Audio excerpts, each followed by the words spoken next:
Hello and welcome to this September edition of Property News. Today I'm going to give you an update on the UK economy, talk about what's happening right now in the property market, give you my predictions for the next couple of months, and add a few really important tasks to your to-do list.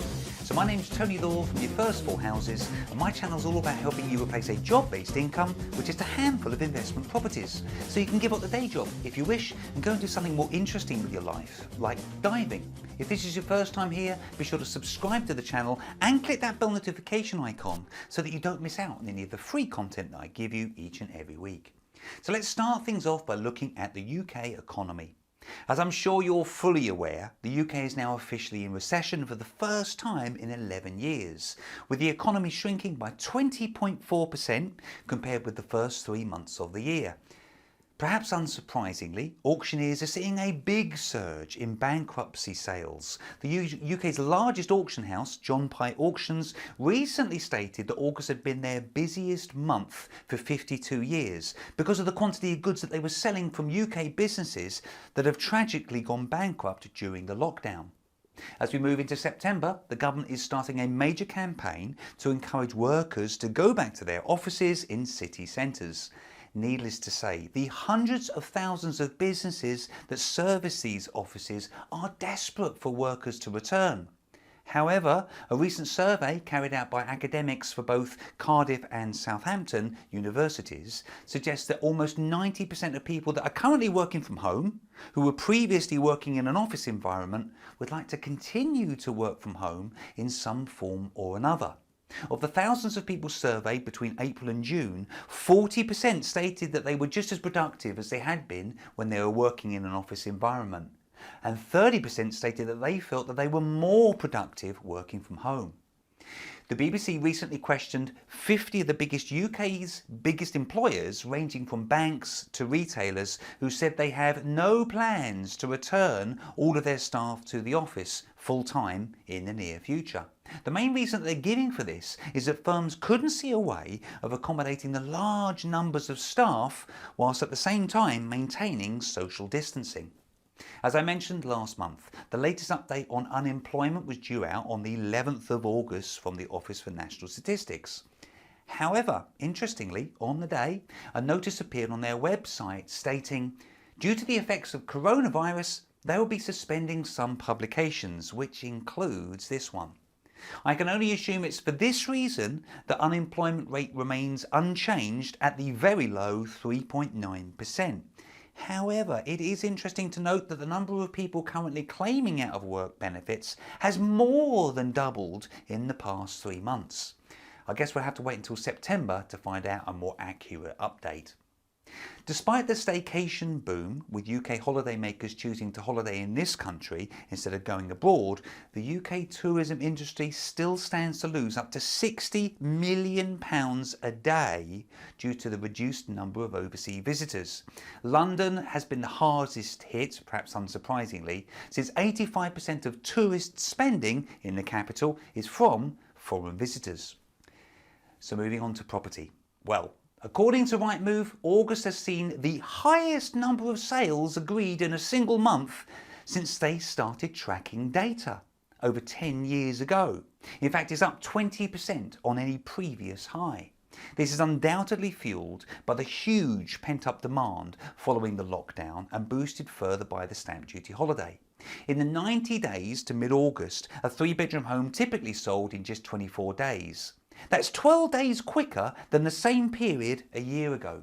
Also, as I predicted back in June's property news, people are now reconsidering what they actually want from a home. Buyers are now looking for more space, gardens, and in many cases somewhere with home working potential. As you can see here, houses are certainly selling quicker than flats because they generally give their buyer the space that they're looking for. In August, there was real anger from the private rented sector when the government once again extended the ban on eviction hearings until the 20th of September and introduced a new 6-month notice period. However, on the 28th of August, they made some really important concessions. These include landlords only needing to give 4 weeks' notice of their intention to repossess to tenants guilty of antisocial behaviour. And in cases where there's rent arrears, landlords will again only need to give 4 weeks' notice where a tenant has built up at least 6 months of rent arrears. However, the new 6-month notice will still remain in place in cases where landlords need to take possession of a property in order to live in it. Now, for many of us, that's maybe not a big issue, but if you're maybe working overseas, or if you're in the military and you're wanting to return back to this country and move back into your home, obviously that's a massive issue. Pre-lockdown, 5% deposits and 95% loan-to-value mortgages were certainly possible, although I've never been a big fan of those. But now it's challenging even finding mortgages where you can put down a 10% deposit, and lenders are becoming stricter with their lending criteria. But as always, please speak to an independent mortgage broker and take their advice on this, not mine. And lastly, on property, there's been a big rise in the number of virtual viewings using VR technology, combined with the likes of Matterport. Now, being a real geek, I have to say I love this idea. And although real viewings are obviously once again proceeding, lockdown has really pushed the virtual viewing idea forward. And with the recent increase in the sale of VR headsets for home use, I honestly think the convenience of virtual viewings will continue to rise. In particular, I think those promoting holiday lets could see a marked increase in the number of bookings were they to use this technology. By the way, if you're finding this update in any way helpful, it would just be awesome if you'd be kind enough to click on that like button down there. It really helps me if that's okay. So on to the really scary bit, my predictions for the month. So first of all, I've got to make it absolutely clear what follows in both this section and also in my to-do list section in a moment. These are just my personal opinions, and I may well be wrong. You've got to form your own opinions and do your own due diligence, especially when it comes to any deals that you may be considering. So, first of all, probably the really obvious one. I honestly think that finding a job for those just leaving university, or for those in maybe their 50s and 60s, is only going to get tougher in the months ahead, sadly. The government is going to start really pushing the back to the office message hard. But can I respectfully say, you have obviously got to do what is right for you. House sales will remain strong throughout September and October, which I really hope is the case because we're still trying to find a buyer for our place. Finding genuine below market value deals right now, I honestly think is going to remain really, really challenging because the market is so incredibly hot. People that want to sell, to be perfectly honest with you, they can sell. They usually can find a buyer. I think that mortgage payment holidays are going to affect mortgageability. Now again, I can't give you any financial advice. I'm not FCA approved. Speak to a mortgage broker. But based on some conversations that I've been having, I honestly think this is going to be a problem, and that's my prediction for the month moving forwards. I also think along the similar lines that lending criteria is going to get even tougher. So once again, please speak to your mortgage broker if this is something that you're considering.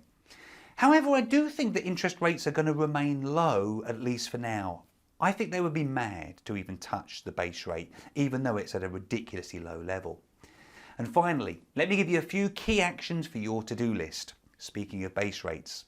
At 0.1%, the current base rate is incredibly unrealistic over the long term. So you must check any properties that you're considering against, in my opinion, a 5 or 6% mortgage interest rate.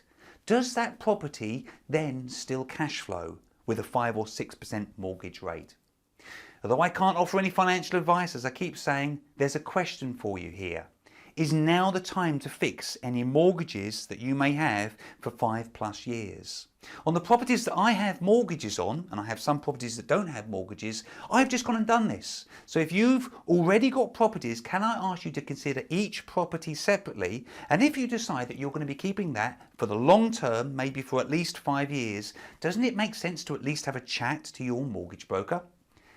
I think now is the perfect time to update your LinkedIn profile. Now, I know that's a bit of a random thing to say, but I think that moving forwards, LinkedIn is going to be a fantastic way for you to find funds from any projects or deals that you're going to be looking at, but it's also got real potential for finding below market value properties. And that's something that we're covering next month in my online property masterclass program for those who are watching this who are actually on the course. I think now is a perfect time to watch my video, the 20 important property business tasks, because now is the time to get all of your ducks in a row, and you'll see why I say that in just a moment. I think now is a great time to sell. So if you've got any properties that you're thinking, do you know what, I don't think I should still have this property, why don't you consider putting it on the market? Again, you have to make your own opinions on this, but that's what I've been doing, and I think now is a great time to sell. And going back to my previous point about that video, this is the one I always get nervous about. Maybe now is not the best time to buy, which is why I say go through that video, look at all of those tasks that you should be doing, because now's the perfect time to do it. And lastly, I've grouped together a 10 video playlist here on YouTube that's completely free that will teach you all of the fundamentals that you need to know to build a portfolio without needing to put a lot of money into each and every deal. And I would really encourage you to sit down this week and watch all 10 lessons as soon as you can. You're going to find the link to that playlist coming up on the left hand side of your screen right about now.